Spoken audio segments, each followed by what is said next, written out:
सोमवार की व्रत कथा। एक समय श्री महादेव जी पार्वती के साथ भ्रमण करते हुए मृत्युलोक में अमरावती नगरी में आए। वहां के राजा ने शिव मंदिर बनवाया था, जो कि अत्यंत भव्य एवं रमणीक तथा मन को शांति पहुंचाने वाला था। भ्रमण करते समय शिव पार्वती भी वहां ठहर गए।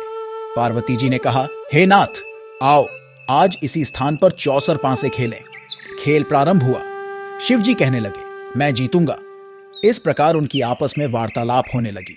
उस समय पुजारी जी पूजा करने आए। पार्वती जी ने पूछा, पुजारी जी बताइए, जीत किसकी होगी? पुजारी बोला, इस खेल में महादेव जी के समान कोई दूसरा पारंगत नहीं हो सकता, इसलिए महादेव जी ही यह बाजी जीतेंगे। परंतु हुआ उल्टा, जीत पार्वती जी की हुई। अत पार्वती जी ने पुजारी को कोढ़ी होने का श्राप दे दिया कि तूने मिथ्या भाषण किया है। अब तो पुजारी कोढ़ी हो गया। शिव पार्वती जी दोनों वापस चले गए। कुछ समय पश्चात अप्सराएं पूजा करने आईं। अप्सराओं ने पुजारी के उसके कोढ़ी होने का कारण पूछा। पुजारी ने सब बातें बता दी। अप्सराएं कहने लगी, पुजारी जी, आप 16 सोमवार का व्रत करें तो शिव जी प्रसन्न होकर आपका संकट दूर करेंगे। पुजारी जी ने अप्सराओं से व्रत की विधि पूछी। अप्सराओं ने व्रत करने और व्रत के उद्यापन करने की संपूर्ण विधि बता दी। पुजारी ने विधिपूर्वक श्रद्धा भाव से व्रत प्रारंभ किया और अंत में व्रत का उद्यापन भी किया। व्रत के प्रभाव से पुजारी जी रोग मुक्त हो गए। कुछ दिनों बाद शंकर पार्वती जी पुण्य उस मंदिर में आए तो पुजारी जी को रोग मुक्त देखकर पार्वती जी ने पूछा, मेरे दिए हुए श्राप से मुक्ति पाने का तुमने कौन सा उपाय किया?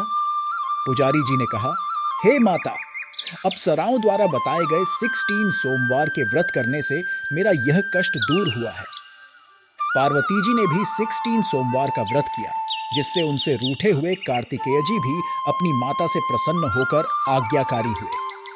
कार्तिकेय जी ने पूछा, हे माता, क्या कारण है कि मेरा मन सदा आपके चरणों में लगा रहता है?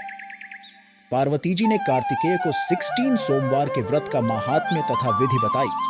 तब कार्तिकेय जी ने भी इस व्रत को किया तो उनका बिछड़ा हुआ मित्र मिल गया। अब मित्र ने भी इस व्रत को अपने विवाह होने की इच्छा से किया।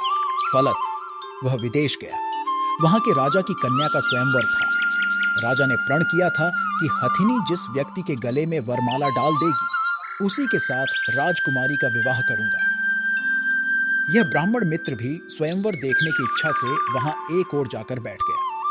हथिनी ने इसी ब्राह्मण मित्र को माला पहनाई तो राजा ने बड़ी धूमधाम से अपनी राजकुमारी का विवाह उसके साथ कर दिया। तत्पश्चात दोनों सुखपूर्वक रहने लगे। एक दिन राजकन्या ने पूछा, हे नाथ, आपने कौन सा पुण्य किया जिससे हथिनी ने आपके गले में वरमाला पहनाई? ब्राह्मण पति ने कहा, मैंने कार्तिकेय जी द्वारा बताए अनुसार 16 सोमवार का व्रत पूर्ण विधि विधान सहित श्रद्धा भक्ति से किया, जिसके फल के कारण मुझे तुम्हारे जैसी सौभाग्यशाली पत्नी मिली।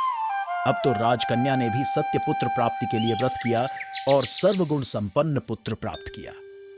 बड़े होकर पुत्र ने भी राज्य प्राप्ति की कामना से 16 सोमवार का व्रत किया। राजा के देवलोक होने पर इसी ब्राह्मण कुमार को राजगद्दी मिली। फिर भी वह इस व्रत को करता रहा। एक दिन उसने अपनी पत्नी से पूजा सामग्री शिवालय ले चलने को कहा, परंतु उसने पूजा सामग्री अपनी दासियों द्वारा भिजवा दी। जब राजा ने पूजन समाप्त किया तो आकाशवाणी हुई कि हे राजा, तुम इस पत्नी को त्याग दो, नहीं तो राजपाट से हाथ धोना पड़ेगा। प्रभु की आज्ञा मानकर उसने अपनी पत्नी को महल से निकाल दिया। तब वह अपने भाग्य को कोसती हुई एक बुढ़िया के पास गई और अपना दुखड़ा सुनाया तथा बुढ़िया को बताया, मैं पूजन सामग्री राजा के कहे अनुसार शिवालय में नहीं ले गई और राजा ने मुझे निकाल दिया।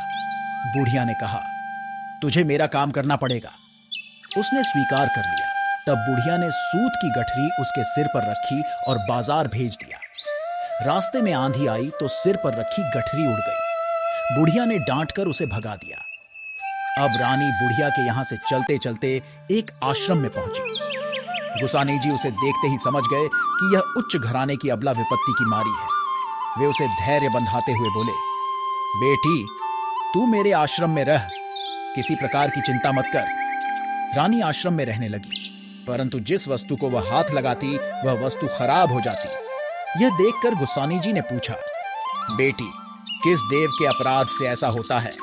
रानी ने बताया कि मैंने अपने पति की आज्ञा का उल्लंघन किया और शिवालय में पूजन के लिए नहीं गई। इससे मुझे घोर कष्ट उठाने पड़ रहे हैं। गोसानी जी ने शिवजी से उसके कुशलक्षेम के लिए प्रार्थना की और कहा, बेटी, तुम 16 सोमवार का व्रत विधि के अनुसार करो। तब रानी ने विधि पूर्वक व्रत पूर्ण किया।